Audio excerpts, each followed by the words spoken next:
السلام عليكم، يا رب تكونوا بصحة وسعادة وراحة بال. بإذن الله بناء على طلبكم انتوا على الانستجرام عايزين دايت مجاني يا كوتش زي اللي ما كنتوا بتعملوا في شهر 9 وشهر 10. بإذن الله هنبتدي من الشهر ده وهكون معاكم بإذن الله شهر بشهر وأسبوع بأسبوع. نظام صحي مش محسوب السعرات، ولكن هو نظام صحي لو اتبعته أضمن لك إنك وزنك هينزل وصحتك هتتحسن. ويلا نبدأ. وزي ما عودتكم دايما جهزوا الورقة والقلم، وفي البداية كده دوس لايك لو الفيديو عجبك، ويلا بينا نشوف هنعمل ايه. في البداية هديك 3 اختيارات في الفطار، او 3 انواع او 3 مصادر للبروتين، هم البيض وجبنة القريش والتونة. في ناس مش بتحب البيض ولا الجبنة القريش، فالتونة حل سريع ليهم في الفطار. ده بالنسبة ل3 مصادر البروتين اللي هديك اختيارات تختار حاجة منهم، وهقول لك كميات كل حاجة منهم هتكون قد ايه. وهديك اختيارات بين 3 مصادر للكربوهيدرات.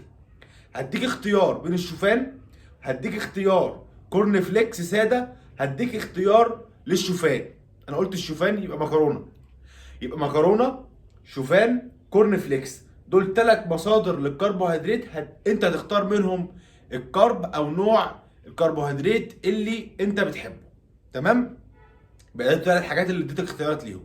وهديك اختيارين لدهون صحيه، اما تختار اللوز الني اللي من غير ملح، او تختار الفول السوداني. وممكن ازود لك تختار زبده فول سوداني، ولكن زبده الفول السوداني سعراتها عاليه شويه، فخلينا زي ما انا مديك كده اختيار بين اللوز الني او اللوز من غير ملح او الفول السوداني اللي من مقلة.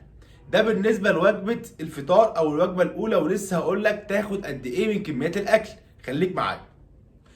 بالنسبه لوجبه الغداء هديك اختيارات من 3 لمصادر بروتين برضو.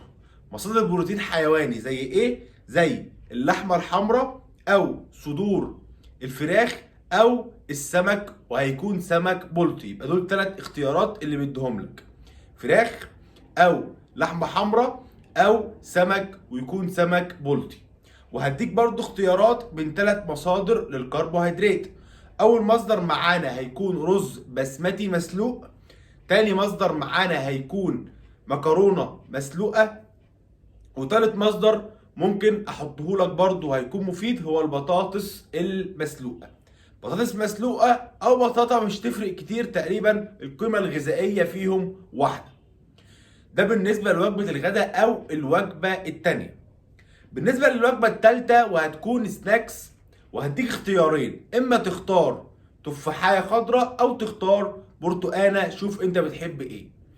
نيجي للوجبه الرابعه وهعتبرها الوجبه الاخيره، والوجبه دي هتكون قبل النوم بساعتين. وهديك 3 اختيارات: لا جبنه قريش، لا جبنه فيتا لايت، لا اما بياض بيض. وممكن ازود لك كمان الروستو المدخن، موجود في ايه سوبر ماركت.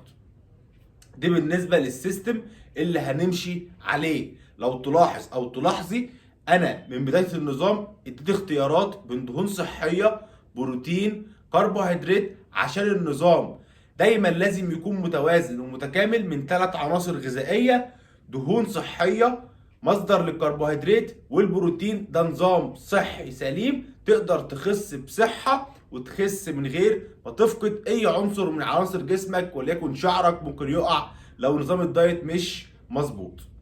ده نظام لكل الناس تقدر تمشي عليه، بخلاف طبعا الانظمه اللي بعملها للناس اللي متابعه معايا. ده بيكون شغل تاني، بيكون متابعه تانيه، لان كل واحد ليه هدف مختلف. فالنظام ده لو انت عايز تظبط شكل جسمك ومفيش القدره الماديه، او انت بس عايز تاخدها بموضوع كلايف ستايل. يلا اقول لك الكميات اللي هتاخدها من كل الحاجات اللي قلتها. نرجع لوجبه الفطار، وقلت لك انا بديك 3 اختيارات بين البيض، ومديك اختيار بين التونه، ومديك اختيار انك ممكن تبدل البيض او تبدل التونه. ممكن تدخل برضو معاهم رستو مدخن اللي دخلناه في الوجبه الاخيره، ممكن ندخله عادي مفيش اي مشاكل في الوجبه الاولى. تمام؟ طيب قد ايه بيض؟ بيضتين كاملين. قد ايه جبنه قريش؟ 100 جرام جبنه قريش. طيب قد ايه ادخل من الرستو المدخن؟ تدخل قطعتين. تمام؟ ممكن تجيب لك نص كيلو تقسمه، مفيش اي مشكله. قد ايه من التونه تاكل علبه تونه مفيش اي مشاكل. تمام. بالنسبه للجبنه القريش مسموح لك من 100 ل 150 جرام، ما عنديش اي مشكله، ولكن البيض مش هنزود عن 2، والروست المدخن مش هنزود عن 2.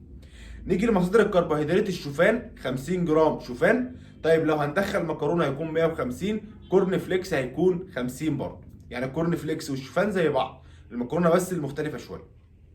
نيجي لوجبه الغداء، ايه المقدار او المسموح ليا من صدور الفراخ او اللحمه الحمراء او السمك؟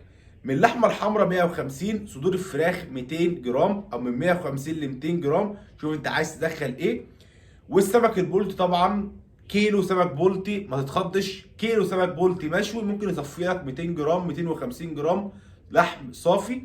ده بالنسبه للمسموح للبروتين. طب الكربوهيدرات انت كنت مديني 3 اختيارات، الرز، البسمتي، مديني اختيار مكرونه. طيب انا هختار ايه؟ رايي الشخصي خليك في الرز، الرز افيد من المكرونه. طب لو هاخد رز هاخد قد ايه؟ من 150 ل 200 جرام، مش هنزود عن كده. لو مكرونه من 150 ل 200 برضو. طيب لو بطاطس مسلوقه هيكون من 200 ل 250 جرام بطاطس مسلوقه، لان السعرات او القيمه الغذائيه للبطاطس بتكون اقل شويه من موجوده في الرز والمكرونه. طبعا السناكس اختار انت الموزه او تختار التفاحه على حسب الرغبه بتاعتك. نيجي لوجبه العشاء، المسموح للجبنه القريش مسموح لك من 100 جرام جبنه قريش ل 150. طيب مسموح لي قد ايه من جبنه الفيتا لايت؟ مسموح لي 3 معالق كبار. طيب الروستو مدخل لو هدخله في العشاء مسموح لك قطعتين. طيب شويه ملاحظات لازم اقولها، وتقريبا قلتها في كذا فيديو قبل كده. ايه هي الحاجات اللي لازم ندخلها مع النظام ده عشان تساعد معانا؟ طبعا الاوميجا 3 ما ننساهاش وندخلها في نص اليوم بتاعنا. نسيت اقول لكم المكسرات او الدهون الصحيه اللي قلتها في الفطار ناخدها ازاي. لو هتختار اللوز الني هتاخد 15 حبه، الفول السوداني هتاخد 10 حبات، هتاخد واحده بس معلقه زيت الفول السوداني لو عايز تدخلها كدهون صحيه. طيب قلنا الاوميجا 3، شرب الميه ما يقلش عن 3 لتر يوميا. شرب الميه هيساعد في نزول الوزن بطريقه فعاله جدا. طيب بالنسبه ناخد ايه يساعد معانا في الحرق؟ انا مش بعتمد على حاجه تاخدها دلوقتي حاليا الا بعد مرور شهر ولا حاجه.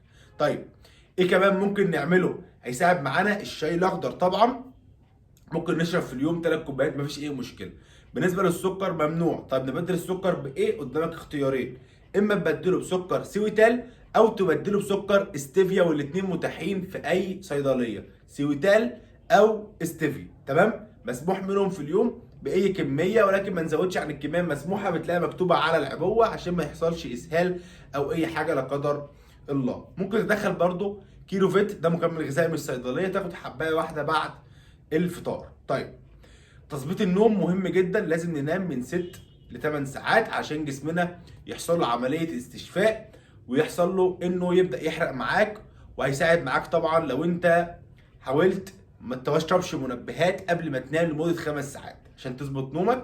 ما تشربش منبهات لمده 5 ساعات قبل النوم، يعني لو هنام الساعه 1 ما ينفعش اشرب الساعه 10 منبهات زي الشاي زي القهوه زي النسكافيه كل الحاجات دي. طبعا النسكافيه ممنوع 3 في 1، المسموح نسكافيه بلاك. انا بقول لك معلومات ممكن انت تتلبخ فيها وانت بتعمل دايت. طبعا ما ينفعش تاكل فاكهه عمال على بطال وتقول الفاكهه ده سكر طبيعي، لا الفاكهه فيها سكر، ما ينفعش عمال على بطال. بالنسبه للسلطه مسموح لك طبق سلطه في اليوم، ولكن ما تكترش من الجزر، يعني يستحسن ما تحطش جزر غير جزرايه واحده، الطماطم طماطمايه واحده، فلفل خيار مفيش اي مشكله.